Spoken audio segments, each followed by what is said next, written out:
গাজায় বর্তমানে না আছে তৃষ্ণা মেটানোর জন্য পর্যাপ্ত পানি, না আছে ক্ষুধা নিবারণের জন্য খাদ্য। এক মৃত্যুপুরীতে রূপ নিয়েছে এ উপত্যকা। বিগত ৪০ দিন ধরে গাজায় এক ফোঁটা খাবার পানিও প্রবেশ করেনি। উপত্যকাটিতে জাতিসংঘের মজুদ ও বিতরণ কেন্দ্র থাকলেও অনেক এলাকায় প্রবেশে বাধা দিচ্ছে ইসরায়েলি কর্তৃপক্ষ।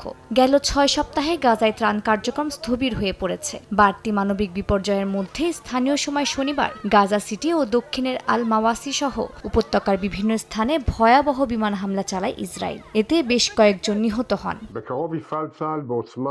এর মধ্যে আরও জোরালো হামলার হুঁশিয়ারি দিয়েছে তেল আবিব। শনিবার রাতে ইসরায়েলের প্রতিরক্ষা মন্ত্রী ইসরায়েল কাটজ জানান, হামাস যোদ্ধারা গাজার যে প্রান্তেই লুকিয়ে থাকুক না কেন তাদের খুঁজে বের করে ধ্বংস করা হবে। ফিলিস্তিনের স্বাধীনতাকামী সংগঠনকে নির্মূল করা এবং জিম্মিদের মুক্ত করে যুদ্ধ সমাপ্তির এখনই শেষ সময় বলে মন্তব্য করেন তিনি।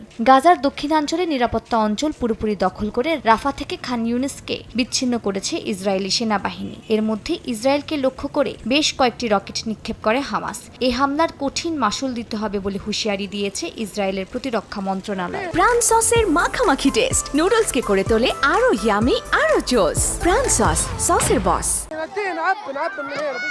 ইসরায়েলি সেনাবাহিনী জানিয়েছে দক্ষিণ গাজার খান ইউনিস শহর ও আশেপাশের এলাকায় নতুন করে হামলার প্রস্তুতির অংশ হিসেবে ২০টির বেশি এলাকা খালি করার নির্দেশ দেওয়া হয়েছে। শুধু ৩ সপ্তাহেই ৪ লাখের বেশি মানুষকে ঘর ছাড়তে হয়েছে। জাতিসংঘের মানবাধিকার কার্যালয় বলছে, ইসরায়েল যে সরে যাওয়ার নির্দেশনা দিচ্ছে তা আন্তর্জাতিক আইনের লঙ্ঘন।